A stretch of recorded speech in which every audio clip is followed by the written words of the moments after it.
Anjana Shalakaya Chakshormilitan Jena Tasmai Shri Gurave Namaha Vanshakaupadrubhyascha Kripa Sindhubhyeva cha Patitanam Pavanebhyo Vaishnavebhyo Namo Namaha Namo Mahavadanyaya Krishna Prema Pradayate Krishnaya Krishna Chaitanya Namne Gauratri Se Namaha. Okay, so we are continuing today with a reading of Hidden Treasure of the Sweet Absolute, Srimad Bhagavad-Gita. And we have come to chapter 2, which is a very exciting chapter. As we mentioned last week, it is described sometimes by our gurus as a concise expression of the whole of the message of Gita. You know, and Swami Maharaj Prabhupada, I believe in his edition, calls that chapter Contents of the Gita Summarized, because all of the main topics in Gita, the main paths that are discussed, they are all in a concise way presented in that chapter. So, you know, Karma Yoga, Jnana Yoga, and Bhakti Yoga is all discussed there. It's also the longest chapter, so we definitely won't get through it all today. But and it's also the real starting point of Gita, because chapter 1 is, as we were saying last week, is setting the scene, and then this chapter 2 is where Krishna's instructions begin. So we ended with a cliffhanger last week. You know, Arjuna's presenting many very sensible reasons, sensible arguments as to why he cannot possibly fight this battle. You know, and he's put down his, you know, to have to kill his relatives for the sake of worldly gain, it is a horrible thought. And he sets aside his bow and arrow, he sits down in the chariot, and he tells Krishna, oh Govinda, I will not fight. You know, so how does Krishna respond? What happens next? Now we will find out. So we are now in chapter 2, which in our edition is called Sankhya Yoga, the constitution of the soul. Okay. And I mean, like, literally the word Sankhya means something like counting. So it can refer to this type of analysis, like discriminating between matter and spirit. You know, understanding what are the different layers of the material plane and how is that distinct from the spiritual plane. And so we see in this chapter, one of the, you know, principal points made here is that, you know, we are spirit souls. You know, we are distinct from matter. And this is, well, we'll come to that when we come to that. But this is, you know, for any true spiritual seeker,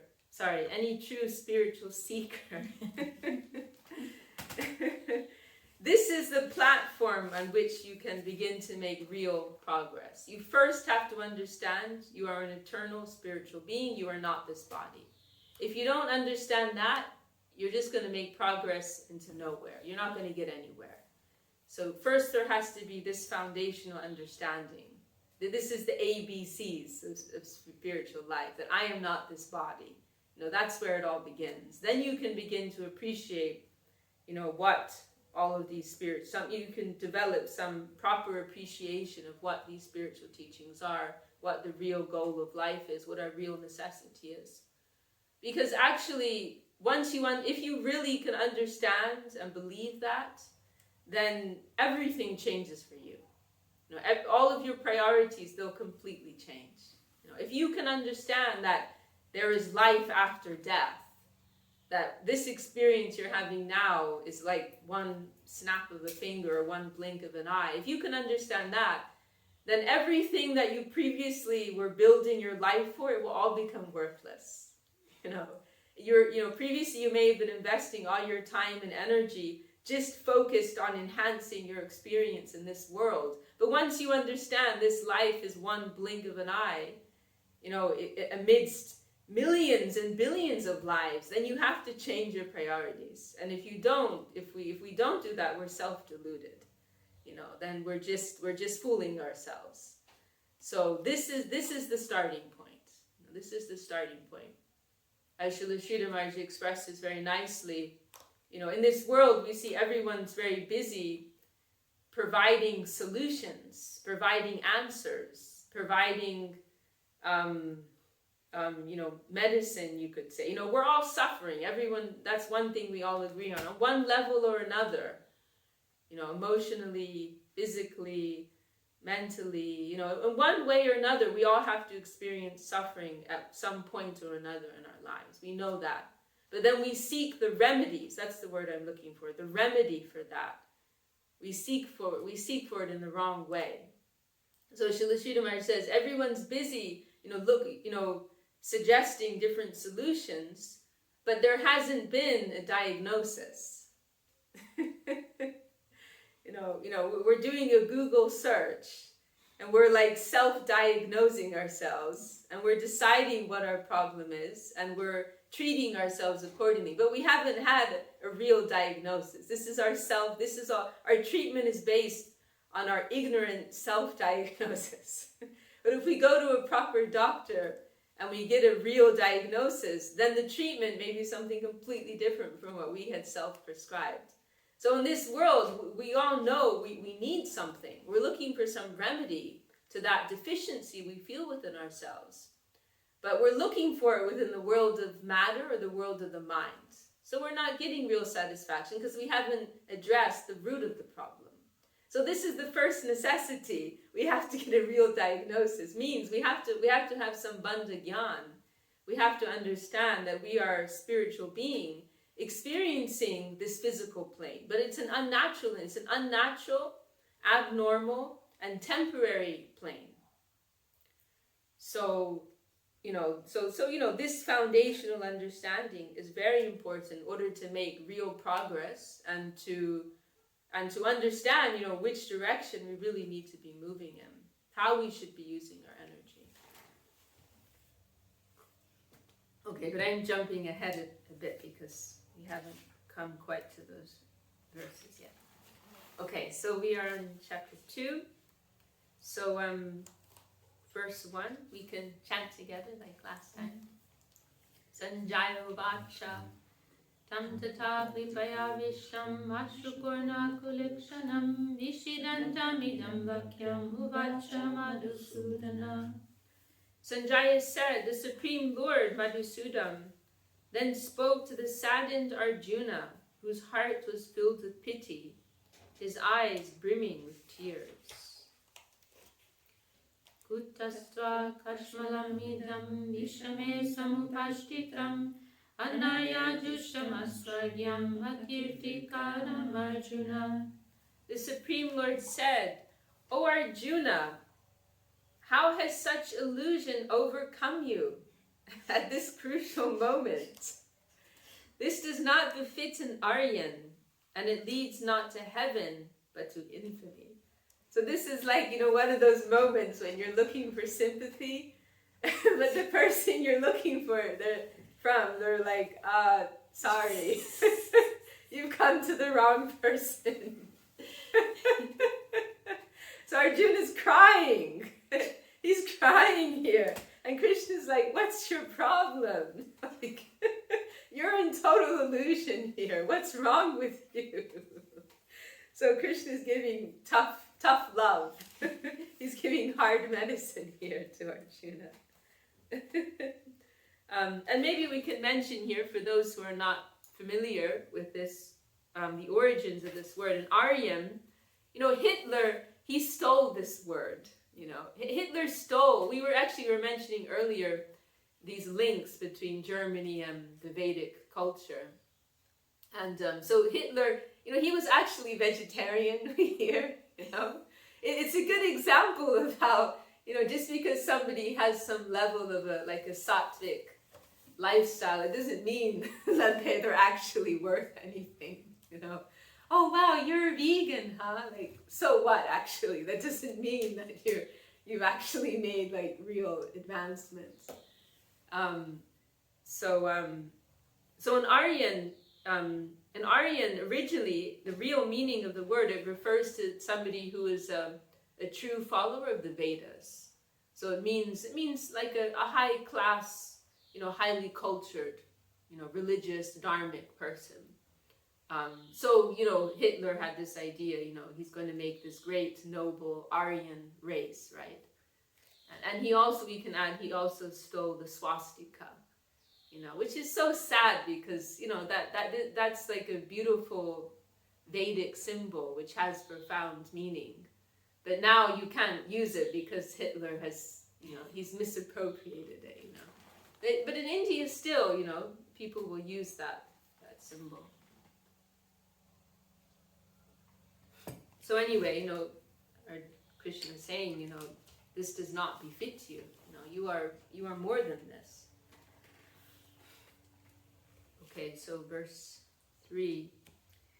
Klaivyam asmagamaparta naitatvayupapadyate Shudram hridaya durbalyam chaktotishta parantapa. O son of Kunti, give up this cowardice, for it does not befit you. O great hero, cast off this petty weakness of heart and arise for battle. And we can also mention here this hridaya durbalyam. Hridaya durbalya, it means this weakness of heart, and it's actually listed as one of the anartas. There's one discussion. I don't remember who's given it. Maybe Vishwanath Chakravarti Thakur, maybe Bhaktivinoda Thakur. But there's an outline of the like specific anartas that every jiva faces, which is helpful actually, because we always hear this word anarta, but we don't necessarily go into too much thinking about it. But yeah, so this is one of them, weakness of heart, because somebody may have, we all suffer from this, so we may have like a sound understanding of what Krishna, like theoretically, we may have some understanding of what is what, but we may not have like enough realization and conviction to actually like apply that and live that. So it's like a type of weakness, a weakness of faith, a weakness of conviction. So Krishna is saying, this is the basis of your mentality right now. You're not seeing things with clear spiritual vision. Okay, so verse 4.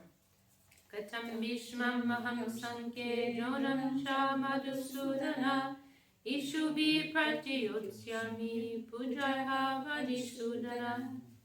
Arjuna said, O Madhusudam, slayer of the enemy, how can I counterattack shooting arrows at venerable Bhishma and my teacher Drona, who are worthy of my worship? And these are persons who literally are like gurus to Arjuna. He grew up with them, they trained him. So, from where we're standing, this is a very difficult position to be in. We can really sympathize with Arjuna. So we are in verse 5. Guruna hatvahi mahanubhavan shreya bhoktam vaiksham api haloke advarta kamam stu guruni haiva munjya bhogan rudira pradigdan. It is better to live in this world and beg without taking the lives of our noble elders and teachers. Otherwise, by killing them, we shall remain in this world only to enjoy their wealth and possessions, tainted with their blood. Okay, verse 6. Na chaitad vidmahaktaran nogaryo yadvaraye mayati vanojayeyu yaneva hatva nijivishamas devasita pramukhe dartarashraha. I cannot understand which will be better, victory or defeat. For if we kill the sons of Dhritarashtra, who now stand before us on the battlefront, we shall not wish to live.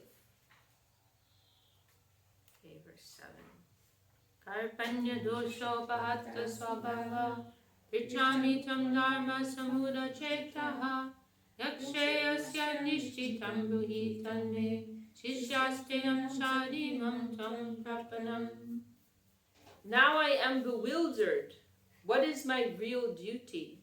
I am losing heart and distraught. So please tell me clearly what is the best course of action to take. I am your surrendered disciple. Please instruct me. So this verse, this is one of the more famous verses of Bhagavad-Gita. You know, if we're making a list of verses to learn, then this would be on that list. In particular, this last line, Shishashteham Shadimam Tam Prapanam. Why? Because this marks the actual beginning of Bhagavad-Gita. You know, it's very significant because, you know, Arjuna, it's so beautiful actually. This is the real transaction that takes place between guru and disciple. You know, Arjuna is coming and opening his heart. He's revealing, he's nakedly presenting himself to Krishna. This is how I'm feeling right now. And then what does he say? But what do you think? You know, like I understand my own version of things, my own interpretation. It's not necessarily accurate. So like everything going on in my head right now, I'm going to put that aside. I'm going to put that on the shelf, and I'm asking you, what's the proper vision here? So this is very, very important. This is very important. You know, this is the real transaction that's needed for spiritual progress. You know, like Shastra Chakshu, we hear this expression, means the eye of scripture. You know, the real spiritual seeker, we're not just seeing things through our senses, through our fleshy senses, but we're trying to see things through the filters of the guru, the sadhu, and the shastra. You know, what is that higher vision? Because my vision is very limited. You know, we're like insects living within this small realm of vision and understanding. It's very limited. You know, if an insect comes here in the room now, he doesn't know what's going on. You know, who we are, what we're talking about, doesn't know. You know, so in the same way, we have a very limited spectrum of understanding and experience. So we have to check in with, you know, what's the version of the absolute truth? What's the version of the sadhu and the shastra? So this is exactly what Arjuna is doing here. You know, this is the moment of surrender, which is so crucial and which marks the starting point of Bhagavad-Gita. So it's very, very important. You know, this is a demonstration of surrender. You know, I'm putting aside my own experience and interpretation. I'm ready to receive whatever is coming down. You know, whatever your vision is. So it's very important. Okay, so verse 8. Nahi prapashyami mama panudyat Yashokam uchoshanam indriyanam Avapya bhumavasapatnam ridam Rajyam suranam api chadipatyam. Even if we gain an unrivaled, flourishing kingdom on earth and sovereignty over heaven, I see nothing to dispel my debilitating grief. Verse 9. Sanjaya Vacha. Evam yukta rishikesham gurakesha parantapa Nayotsya iti govindam mukta tushnim bhagovaha. Sanjaya said, thus the valiant, vigilant Arjuna spoke to Krishna, who is Rishikesh, the lord of the senses of all beings. Then he declared, Govinda, I will not fight, and fell silent. Verse 10. Tamovacha rishikesha prahasaniva bharata Senayor ubayor madhye vishidantam idammacha. O Bharat, there amidst the armies, Sri Rishikesh, smiling, spoke thus to the grief-stricken Arjuna. And I like this line so much because I feel like it's a wonderful, what's the word? It's a wonderful demonstration of the difference. It highlights the difference between material vision and spiritual vision. So Arjuna, he's crying, right? He's grief-stricken, and Krishna's smiling. So in the same way, all of the things that we become disturbed about, it's all based on material vision. It's interesting, the word Shudra, right, refers to the lowest person within the caste system of India, a person of less developed consciousness, we can say, than the other castes. So, but the word Shudra, it's connected to the word Shok, which means lamentation. So the idea is that a Shudra is one who laments. And why? Because they identify so much with the physical experience, with the bodily experience. In other words, anyone who identifies with the physical experience necessarily will be in a state of lamentation. Because this physical world is subject to degradation, to destruction. It's temporary and fallible. So any attachment to something temporary and fallible, it will lead to disappointment and lamentation. So because we're always identifying with temporary things, temporary concepts, temporary, entities, temporary experiences, then we become disturbed. We identify as an enjoyer, or we identify with some material designation in this world, or we identify with an object, or we identify with some particular acquisition or property that we have. And because it's not based on real lasting truth, then we are disappointed. It's one idea, one relative idea amidst a multitude of other relative ideas, and they're all clashing and fighting with one another.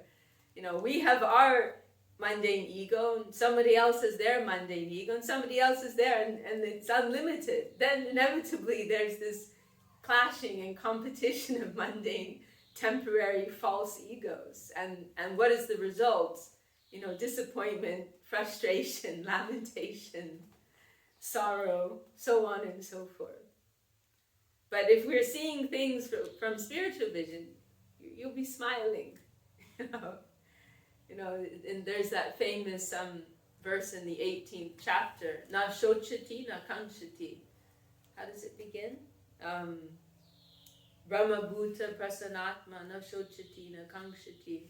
Brahma sama sarveshu bhuteshu, madbhakti lavate param. Krishna is saying, the person who's realized that they are of the nature of spirits, na shochati, na kanchati. They don't lament after anything, and they don't hanker after anything of this world, because they know everything of this world is temporary. We are spiritual, eternal beings. It's all just matter. Who cares? Like if you're playing a game, like a Monopoly game, you lost $100, you lost $1,000. So what? It's just a game. A child may become very upset. Like, hey, I lost the game. But someone with, mature intelligence, they understand it's just a game. I lost some toy, I lost some play money. Like, who cares, So in the same way, anyone with spiritual realization, they don't anything to do with this world. If you get it, if you lose it, it doesn't matter. It doesn't have any real meaning. Because normally these are like this is the twofold disease that we have. If we don't have something, we want it. And if we have it, then we're in a state of apprehension that we're going to lose it, or someone else is going to steal it or damage it, or we want it and then we have it and then we might lose it, so we're apprehensive.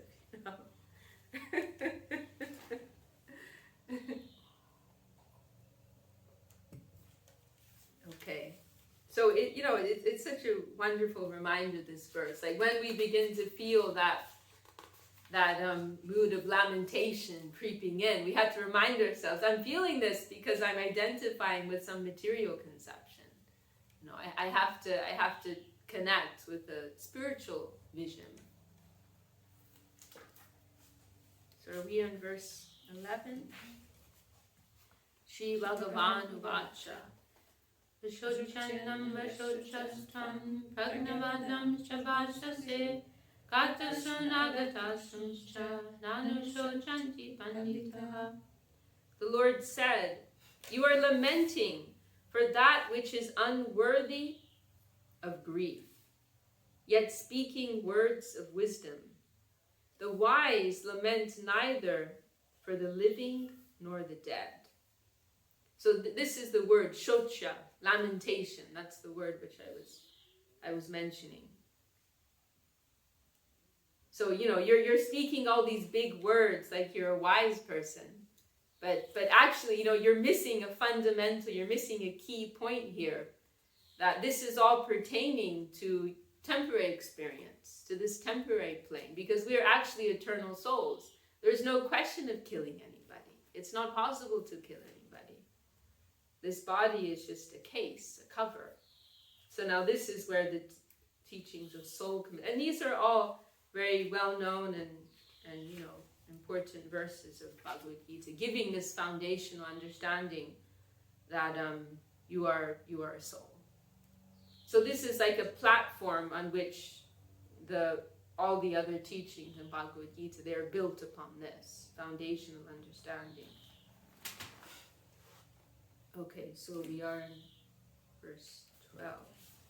Natvevaham jatunasam natvam neme janadipaha nachaiva nabhavishyamah sarvagayam tauparam. Never was there a time when you, I, or all these kings did not exist. Just as we exist in the present, so have we existed in the past, and shall continue to exist in the future.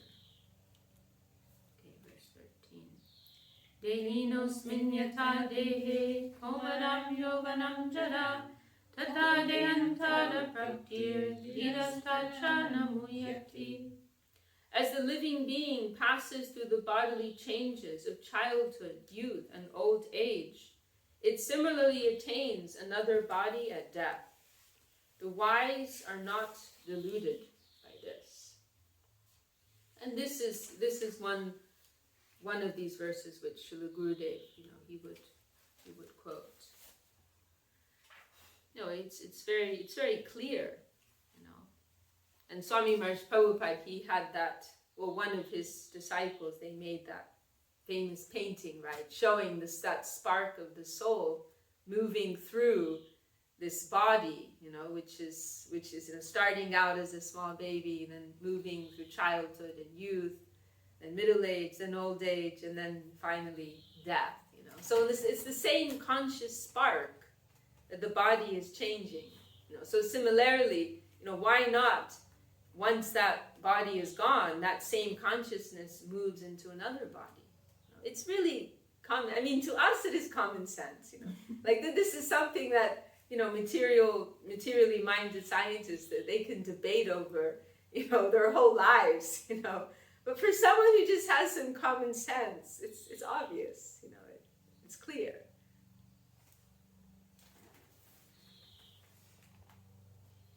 So verse 14. Achasparshastu kanteya shitoshna sukha dukkada agama prayino nityas tam titikshasva bharata. And this is also a very famous verse. O son of Kunti, the engagement of the senses with their objects produces the sensations of cold, heat, pleasure, and pain. But these effects are temporary. They come and go. Therefore, O Bharat, you must endure them. So, this is the world of duality. We're cold, we're hot, we're hungry, we're, too full, happy, sad, there's always like something in the environment, that's disturbing us, We're sad, we're happy. It's all there's always something, this duality is always going on. We're complaining in the winter because it's cold, and we're complaining in the summer because it's hot, and we're complaining because we're hungry, then we eat too much and we have a stomach ache, then we're complaining. We're lonely and we're complaining. There are too many people around us, we're complaining. There's always something. So Krishna's making this very simple point here. It's simple, but we forget. It's obvious that we forget. Don't get too wrapped up in that. There's always going to be something. So just don't identify with it too much. You have to tolerate those things. You must come to some inner, deeper, finer plane of life, and not identify with everything that's always shifting in this temporary plane. So this word titikshashva, Gurudev would point out, tolerance is necessary. Okay, so verse 15.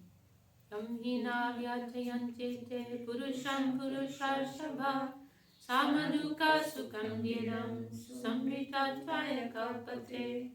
O noblest of men, the wise man who is equipoised. So this is a key word in Bhagavad-Gita, this equipoise. This is one way in which we can understand yoga. Yoga, in one sense, yoga means achieving this state where you are equipoised in the midst of the duality, in the midst of the heat, in the midst of the cold. You have this equipoise in the midst of that, this equanimity. So the wise man who is equipoised in pleasure and pain and undisturbed by sense experiences is alone qualified for immortality. So verse 16. Nasato vidyate bhavo nabhavo vidyate sataha ubayorapi drishtantas anayos tattvadarshini. Of the asat,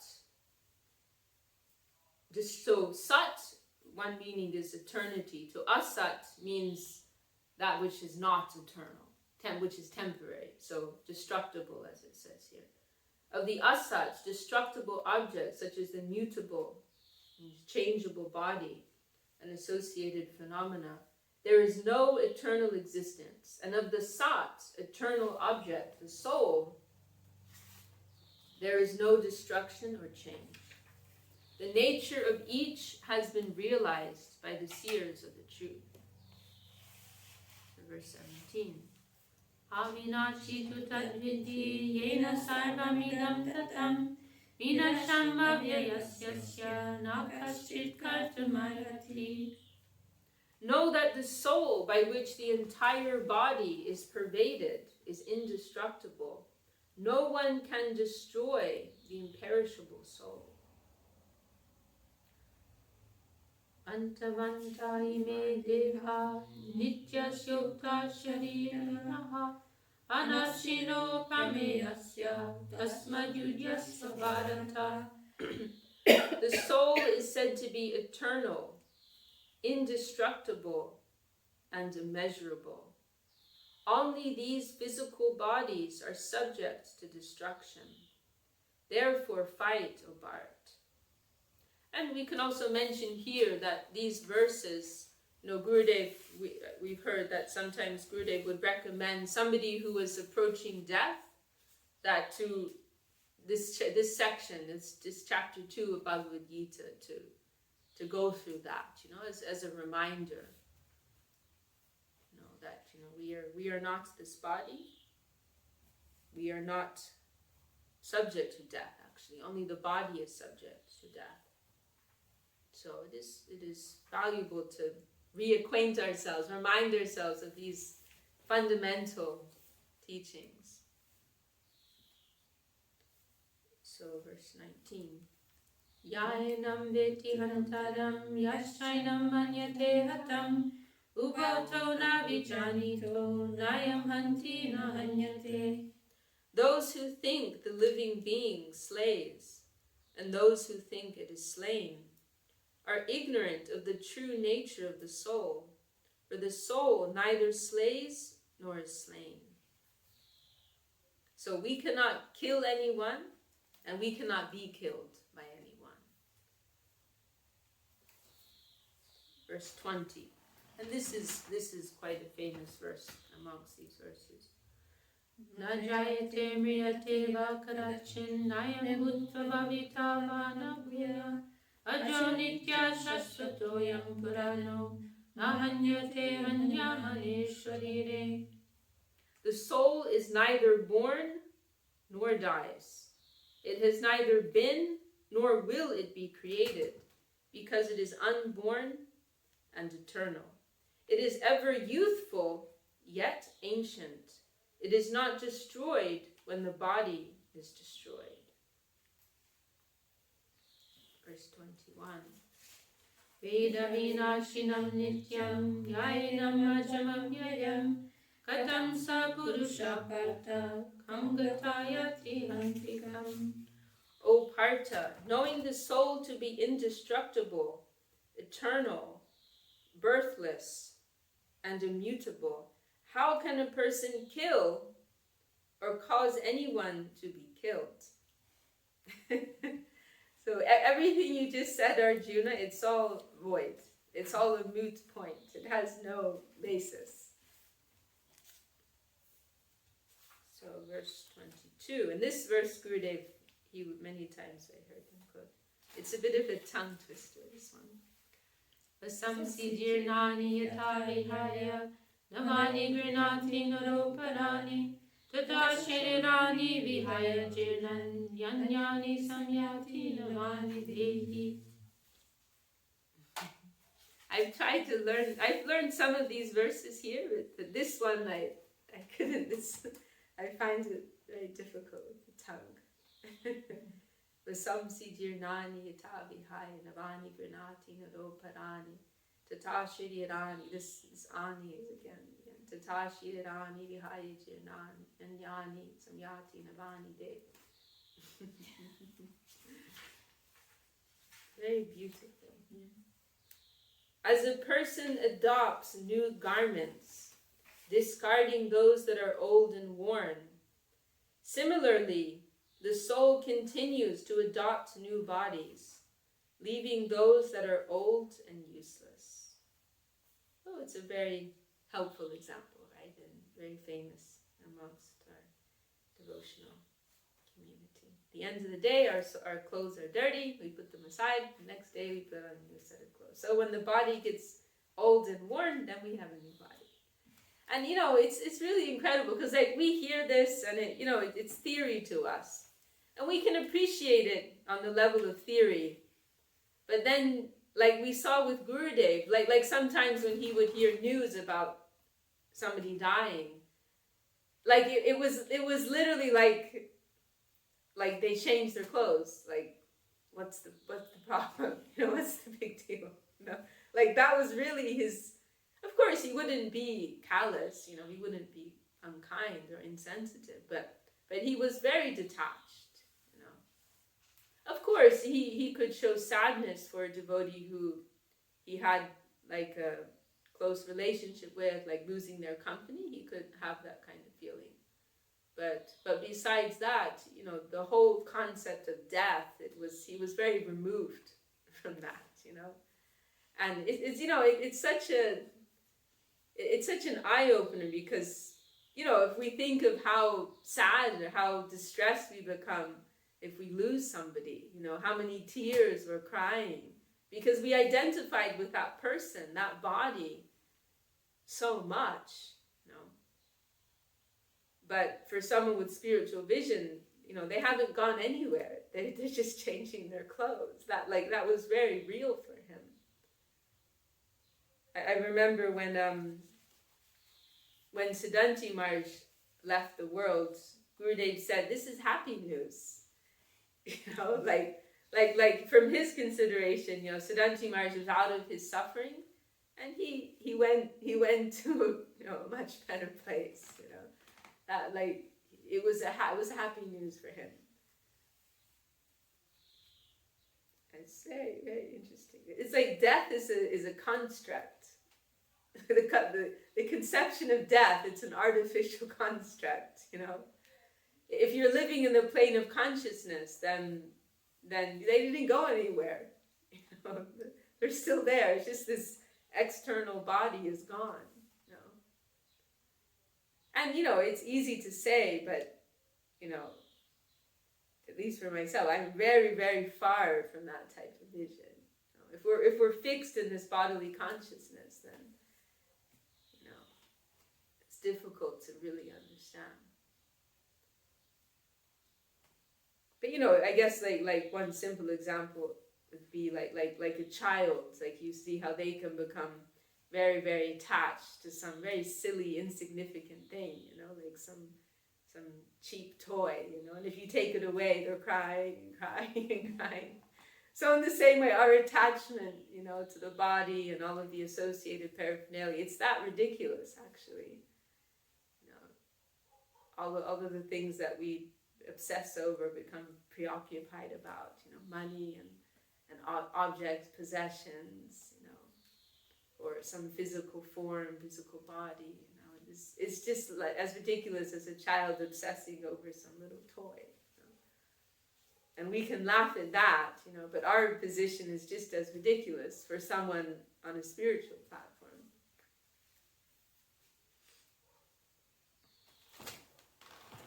Okay, so let's see, which verse? We're 23. Nainam chindanti sastrani, nainam dahati pavakaha, nashainam kledayantyako, nashoshayati maruta. Weapons cannot pierce the soul, and fire cannot burn it. Water cannot wet it, and air cannot dry it. And you know, this verse can be understood in a general way, but also within the context of the battlefield here. It's a reference to different types of weapons that they use. It's in one of maybe Vishwanath Chakravarti Thakur's commentaries. He mentions that they actually had, you know, like, you know, nowadays, you know, there's like a nuclear bomb, and we think like we're so advanced because we've developed these incredible weapons. But they had those kind of weapons, you know, at this time. So they had, you know, you know, these are actually more advanced than what they have nowadays. Anyway, so 24 and 25. Achedyoyam vadayoyam akvedyoshtushayevacha nitya sarvagatasano rachaloyam sanatana avyaktoyam achintyoyam avikayoyam uchate tasmadevam vivitvadam nanushochitvam arhasi. It is said that the soul is indivisible and cannot be burned, moistened, or dried. It is eternal. It reaches all planes, yet remains still, immovable, and ever present. It is imperceptible, inconceivable, and untransformable by the sixfold transformations. Therefore, knowing the nature of the soul as such, there is no reason to lament for it. I'm going to read this one more time. It is said that the soul is indivisible and cannot be burned, moistened, or dried. It is eternal. It reaches all planes, yet remains still, immovable, and ever present. It is imperceptible, inconceivable, and untransformable by the sixfold transformations. And there's a footnote of birth, existence, growth, maturity, diminution, and destruction. Therefore, knowing the nature of the soul as such, there is no reason to lament for it. So 26 and 27. Tatachainam nityajatam nityam va manyasemitam tatapi tvam mahabhavo nainam shochitam arhasi tatasya hi dhruvo mrityo dhruvam janma mritasya cha tasmada pariharyete natvam shochitam arhasi. And, O best of warriors, even if you think that the soul is perpetually subject to birth and death, you still have no reason to lament. For one who is born, death is certain. And for one who dies, he must be reborn to undergo the reactions of his past actions. Therefore, you should not lament over the inevitable. Verse 28. Avyaktadini bhutani vyaktamadhyani bharata avyaktani dananiva tajraka paridevanam. O Bharat, when all living beings are unmanifest before birth, manifest between birth and death, and again unmanifest at death, why lament for them? So, even if you believe that the soul is, the soul is not able to go beyond, birth and death, then still you can see that this, you can understand this is a cycle which is always going on. If you die, then you're born. Then you die again and you're born again. So if somebody dies now, they'll be born again. So it's an eternal cycle that's always going on. And this is like Krishna's using kind of like a side argument here. Like, even if he's not saying this is higher understanding, even if you think like this, then you have no reason to be disturbed.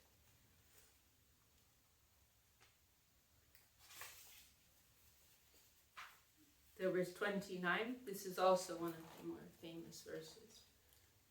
Ascharyavat pashiti kashirinam ascharyavat vadati tathaiva sanyaha ascharyavat chainamanya shroti shrutvakinam vedana chaiva kaschit.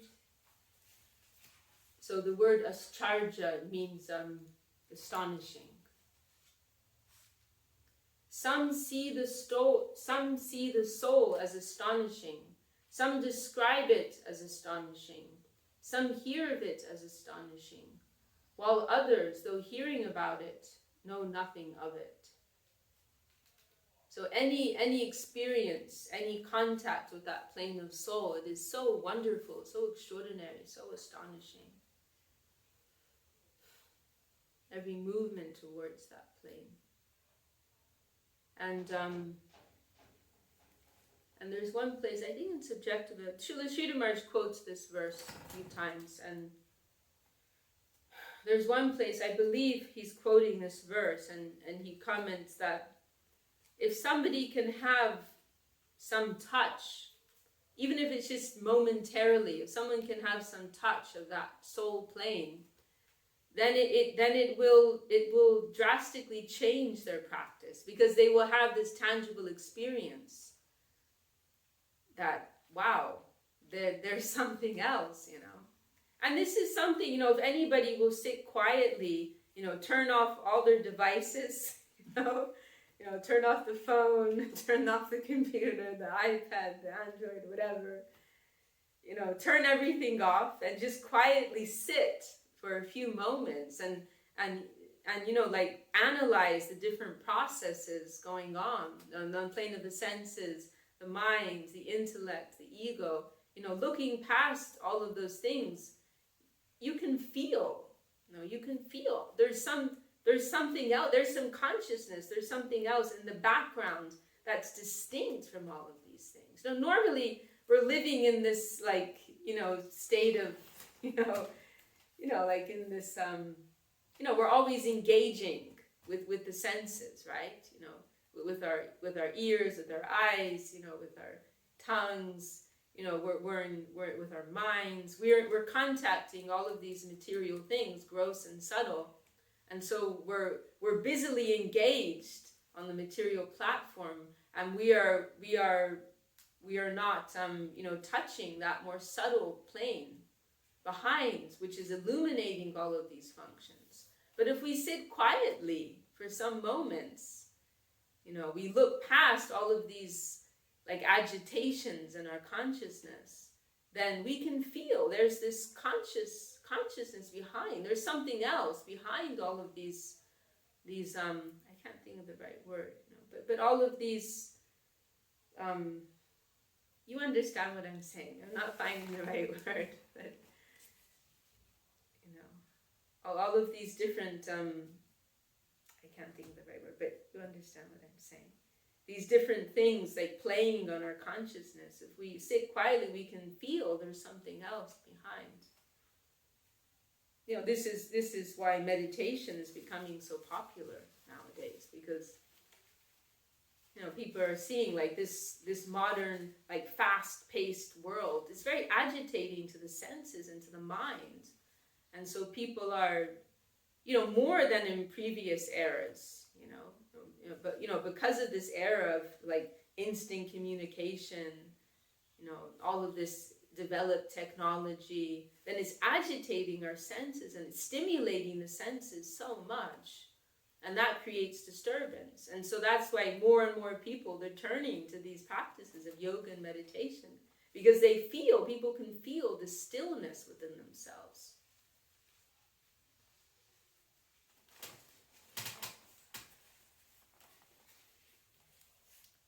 So we're on 30, is it? Verse 30. Dehi nityam avadyoyam dehe sarvasva bharata tasmat sarvani bhutani natam shochitam arhasi. O Bharat, the soul dwelling within the bodies of all living beings is eternal and cannot be slain. Therefore you need lament for no one. Verse 31. Swadharmam api chaviksha navikampitam arhasi tamyadi yudakshayumyat kshatriyasya navidyate. Moreover, considering your natural duty, you have no reason to waver, since there is no action more auspicious for a warrior than a battle for justice.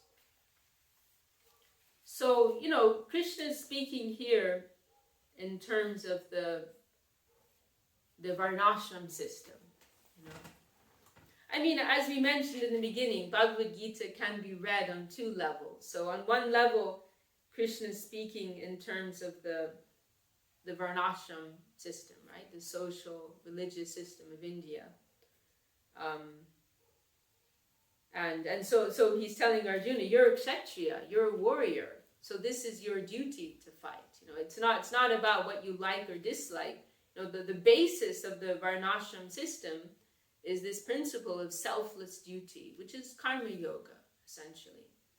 So everybody understands what their duty is, and they're carrying that out, and through that, purification will naturally take place, because we're trying to live in the spirit of duty, setting aside all of our flickering likes and dislikes. We're just doing our duty. Then in the course of that, because we're leaving aside our own, the flickerings of our minds, then purification will come as a result. Because we're not feeding into our minds. We're not giving food to our minds. And they have to die, They have to die without any food. So this purification will take place.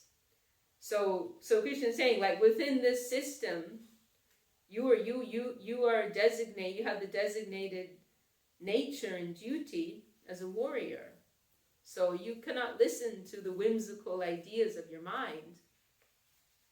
You just have to understand your duty and to do that.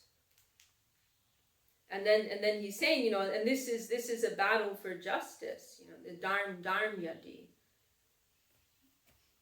Dharmya yudat, battle for justice. So this is an opportunity for you, because as we mentioned before, it is said that if somebody will die in a battle of justice, then they will go to heaven as a result. They will get some credits as a result, if they die. So there's no loss actually.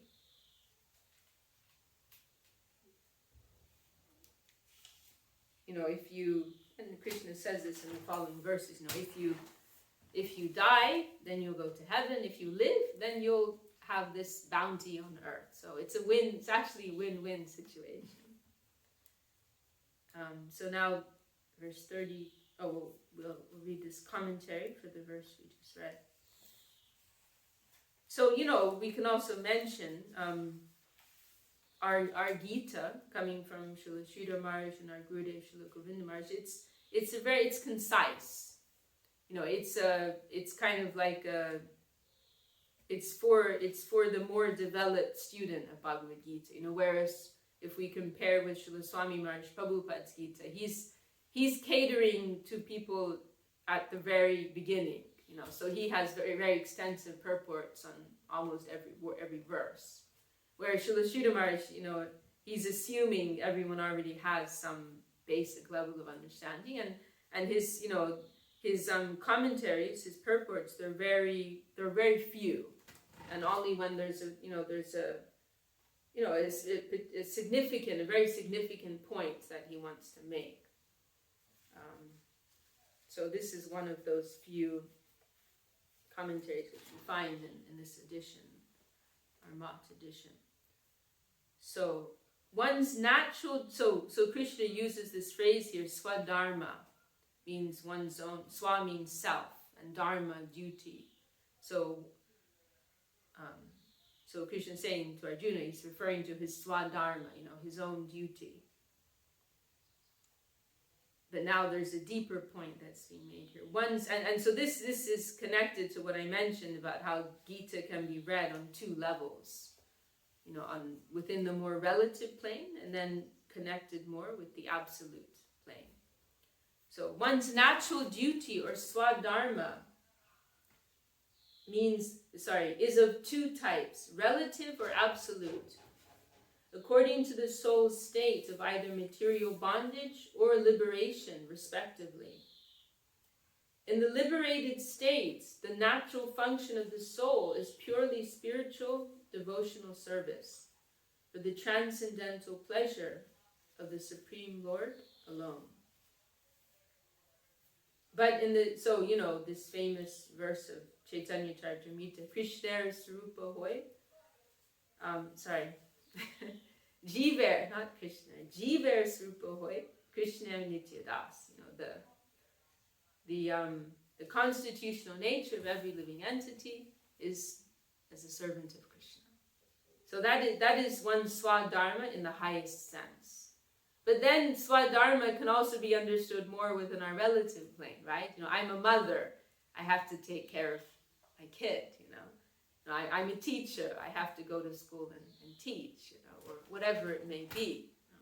So that can also be referred to as one swadharma, but on a lower plane, within the relative plane.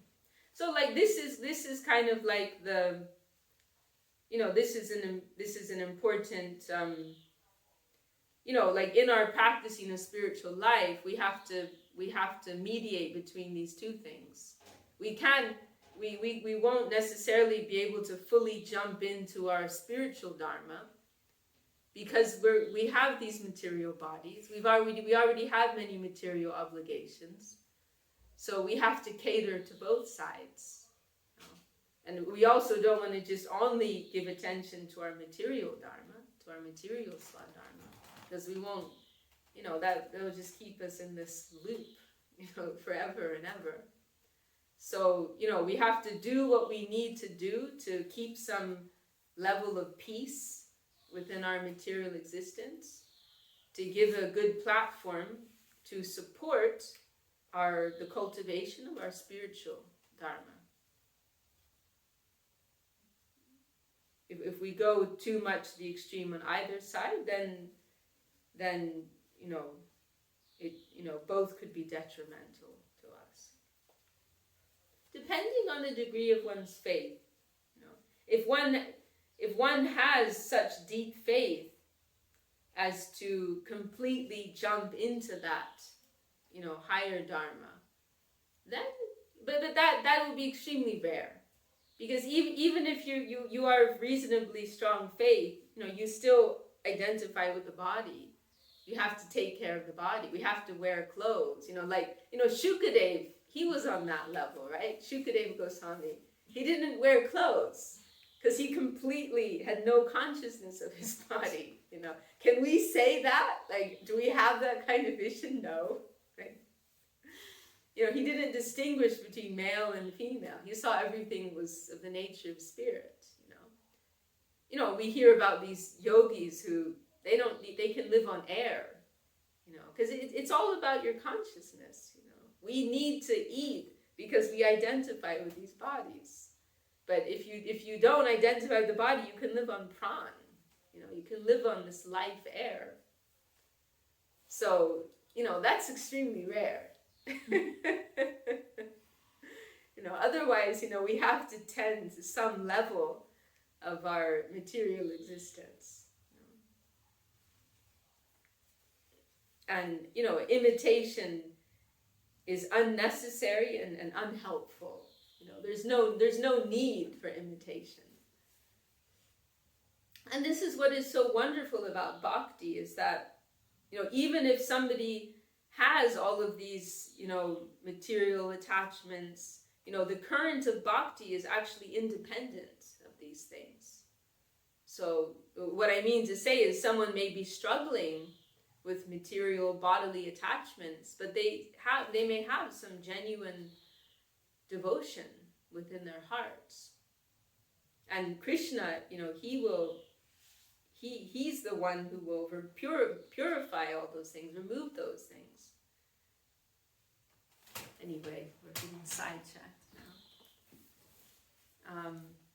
We read that. So in the liberated state, the natural function of the soul is purely spiritual devotion and service. But in the state of material bondage, a person's natural duty possesses mundane attributes. The conditioned soul accepts various births throughout the 8,400,000 species of life, according to his actions, until by the influence of piety, he obtains a human birth.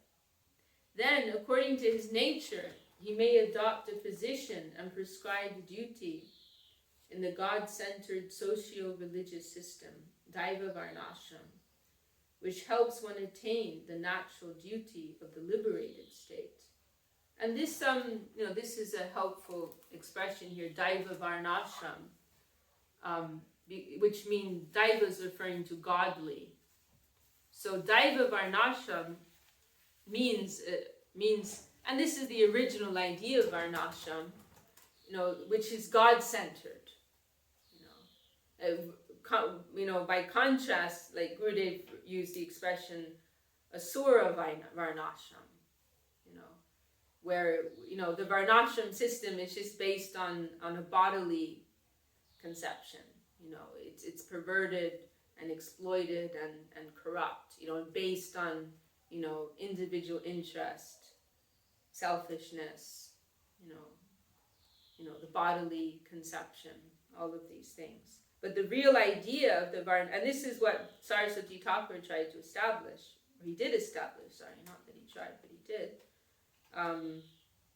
He used components of the Varnashram system, like the sannyas ashram, right? Because, that was one thing that Saraswati Thakur faced so much opposition on. Why are you, the sannyas position, this is something material. This is part of the Varnashram system. This is a very low thing. We don't believe in the Varnashram. We are Vaishnavas. We just worship God with love, pure love. Who needs this Varnashram system? But Saraswati Thakur's idea was this Daiva Varnashram, where you're using like position, like social functions and positions in order to support spiritual practice.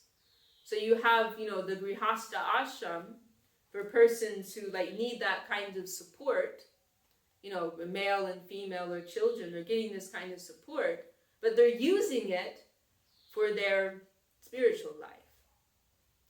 That's like some background support to calm their minds down, to calm their material desires down. And then with some cool minds, they can give more energy to spirit. Otherwise, if everybody tries to live as a brahmachari, but they have all these desires, and they're just going to be disturbed all the time. They won't be able to practice properly, And then the sannyas, the role of sannyas, that's, that's setting some it's setting some standard for the society, giving some dignity to the society. We're following some particular standard of purity in our life, and then you can understand that you can trust this person. That's like on a social level. And then for the individual also, someone has that kind of nature to be a renunciate, to focus more on the teachings and in the preaching or the teaching, whatever, then that suits a particular person's nature, and then they're using that in service to Krishna. So this was Saraswati Thakur's idea.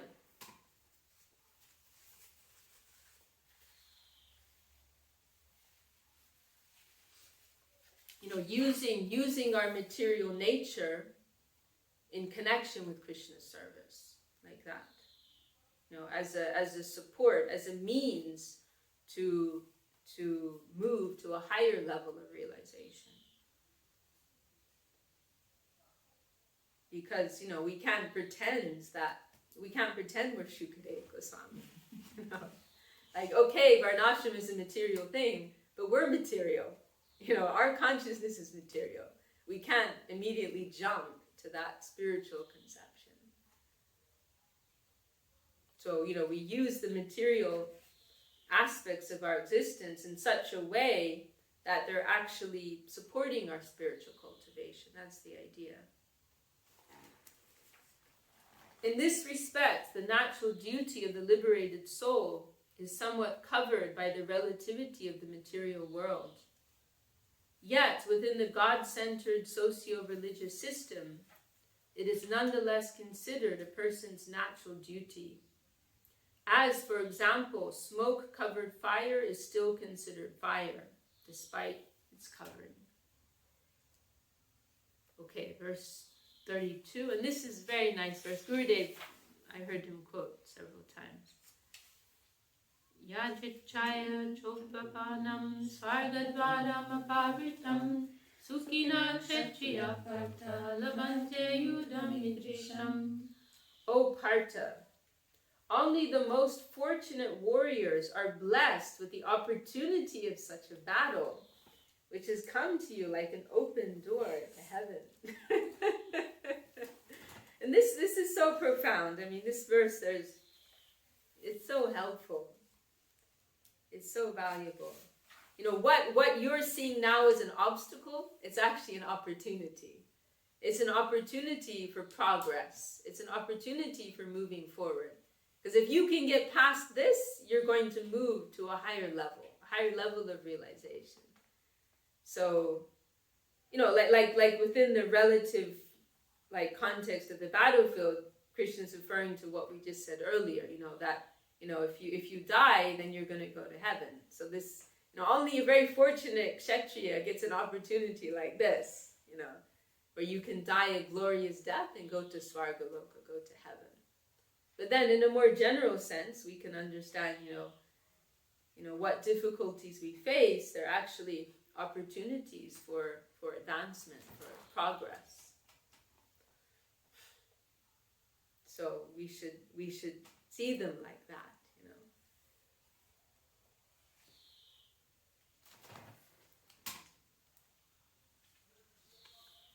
As we said, it's win-win.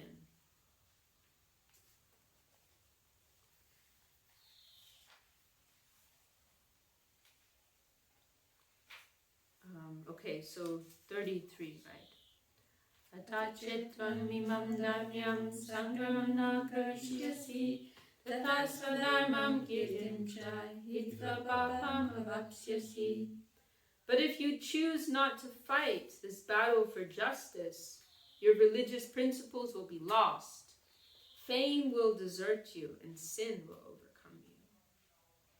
Verse 34. Akirtam chapi bhutani kathayashanti te vyayam sambhavitasya chakirtir marananati dichyate.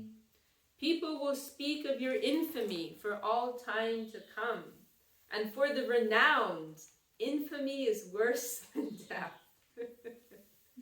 This is really true, you know, like famous people. It's like their absolute worst nightmare. You know, sometimes they prefer to kill them. Like that's what it's saying here. Infamy is worse for famous persons. Infamy is worse than death. You see that sometimes. You know, they'll prefer to kill themselves than to have to face up to their humiliation. You know, the public knows about their dark secret. You know. So verse 35. Payadranaduparatam mamsyante tamaharataha yesham chatam bahumato bhuttvayasya silagaham. The great warriors who highly honor you will ridicule you, considering that you were afraid to fight. Avachavadam stabahun vadishanti tavahitaha nindantastava samajam tato dukataram nakim. I got the tato dukataram nakim. Your enemies will mock you. What could be more painful? Atova kapsyasi sargam jitvava bhokshase mahim tasmadutishta kunteya yudaya kritadishtaya. O son of Kunti, if you are killed, you will attain heaven, and if you are victorious, you will enjoy your life on earth. Therefore, being confident of your success, arise in battle. So this verse I've also heard Gurudev quote, and he was saying how, you know, if we're carrying out our spiritual duty, then we are successful.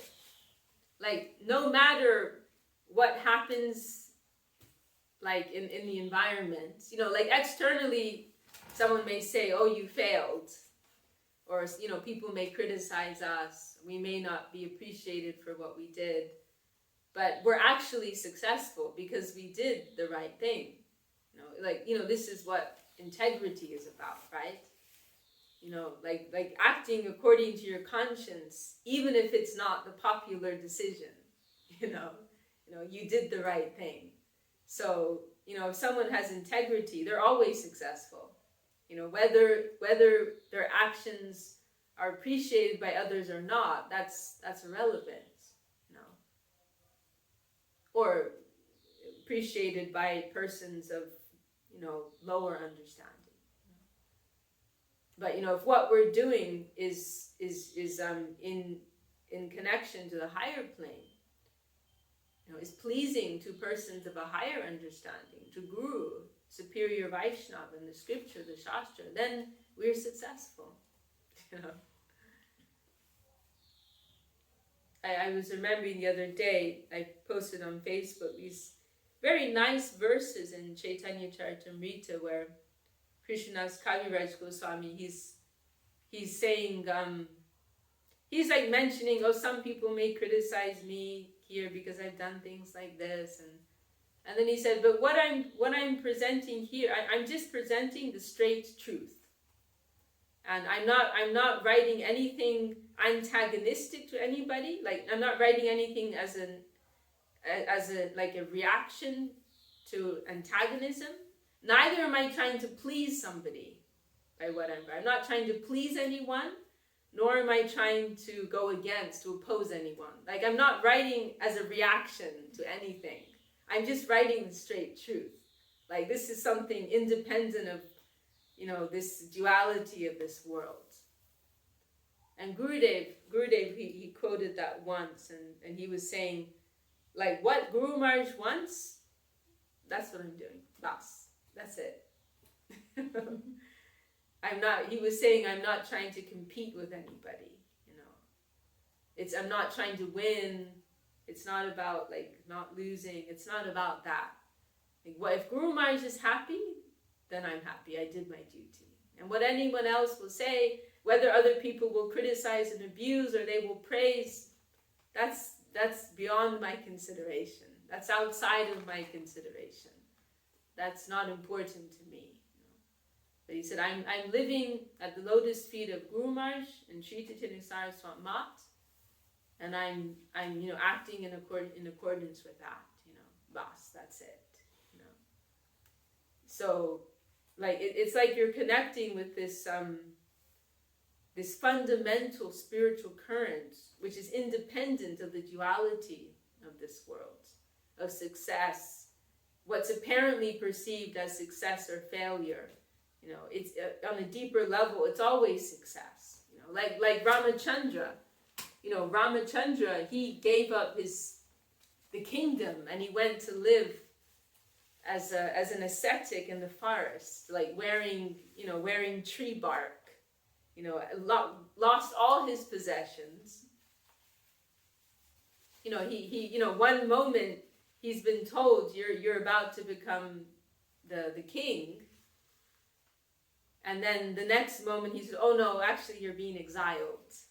You're being sent in disgrace, for 14 years or whatever it was.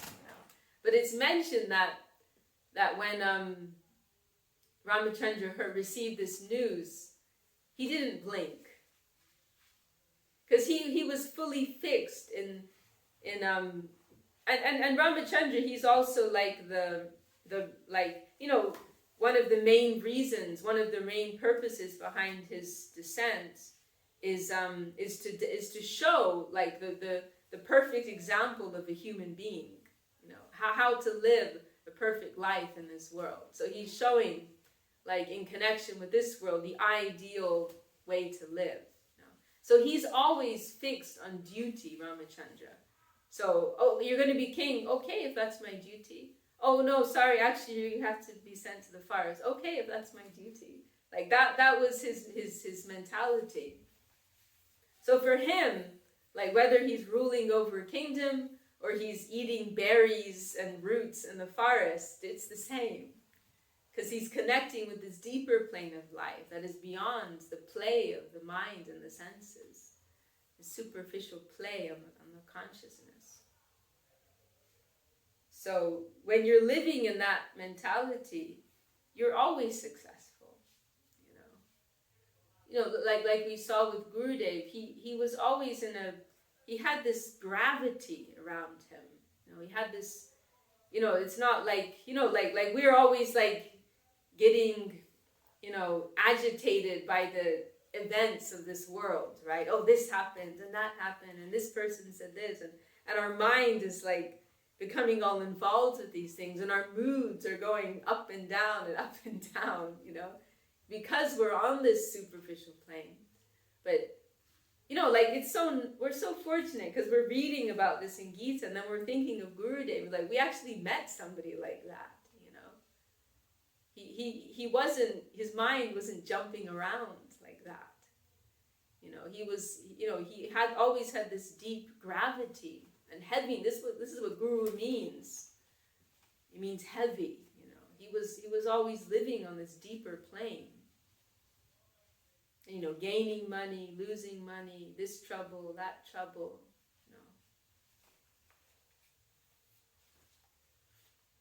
Not that he was, like this, impersonal person without any feeling. Of course he had feeling. But it's not like it was seriously affecting him. Kishori, Sri Leka's daughter, she's a nurse, and she was serving Gurudev for some time. And she told me how this one time Gurudev got very angry about something, and he was shouting and she's his nurse, right? So she was a little worried, like this isn't good for his condition to have this like high emotion. And so after she went and she measured his blood pressure, completely the same. Completely the same. Nothing changed, It's not like because you're all these chemicals going on in your body, it affects this condition of your body. But it wasn't like that. It's not like Gurudev was having an emotional outburst. He has adrenal fatigue or whatever, he wasn't like connecting on that level. Okay, he's showing some mood of anger, But that's something on the surface. Like internally, he was equipoised in that moment. And that was proven by, not that we need proof, but it's just an interesting observation, you know. She could see there was no change in his body at all. Anybody else who showed that kind of anger, and Gurudev could show anger really sometimes, you know. You know, like there was one time he was very angry with one of his servitors, and he threw a glass across the room and it broke, you know. Like he could show anger sometimes, you know. But it wasn't like on the plane of his emotions. No, not like that. Everything he did was instructive, actually. He's teaching us, trying to help us grow and become, you know, better servitors, better devotees. It's amazing. What time are we at now? I'm not sure how. 4:37. It's 4:37. 4:37. 4:45. Gosh, so we've probably been going an hour, right? At least. Yes. Okay, well, 1 hour 20 minutes, Didi. oh really? Yeah. Gosh. Okay, well, I'll just read one more verse, and then it's a good place to stop. So, very nice verse. This is also famous verse. Sukha dukkhe same kritva lava lavo jaya jayo tato yudaya yudhyasva naivam papam avakshasi. So sukha and happiness, dukkhe, sadness, same, the same. You know, to be equipoised in both happiness and sadness, in distress and comfort. Labha, alabho, gain or loss. Jayo, ajayo, victory or defeat. You know.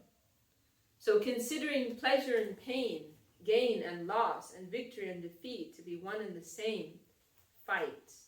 No sin will be incurred by you. So this is the kind of like one-pointed vision which we want to have in our spiritual life. What is our duty? And to carry that out, you know, without being affected by this duality. Popular or unpopular, appreciated or not appreciated, whatever it may be. Comfort, discomfort. Okay, we'll stop there. Jai Srimad Bhagavad-Gita ki Jai. Jai Shri Gurudev ki Jai. Bhakti Sundar Bhagavad-Gita ki Jai. Vaishnava ki Jai. Hari Haraya Namah Krishna Yadavaya Namaha. Hari Haraya Namah Krishna Yadavaya Namaha. Hari Haraya Namah Krishna Yadavaya Namaha. Hari Haraya Namah Krishna Yadavaya Namaha. Yadavaya Madhavaya Keshavaya Namaha. Yadavaya Madhavaya Krishnavaya Namaha. Gopal Govinda Ram Shri Madhusudana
Goswami Maharaj ki Jai. Jai.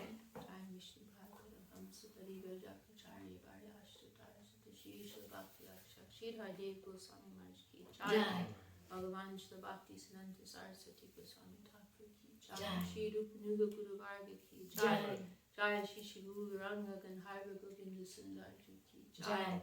Jai Shri Chaitanya Saraswat Mat ki Jai. Vishwavyapi Tade Shaka Mat ki Jai. Ananta Koti Vaishnava Vrinda ki Jai. Samagata Gaur Bhakta Vrinda ki Jai. Jai. Shri Harinam Sankirtan ki Jai. Jai. Nitai Gaur Premanande.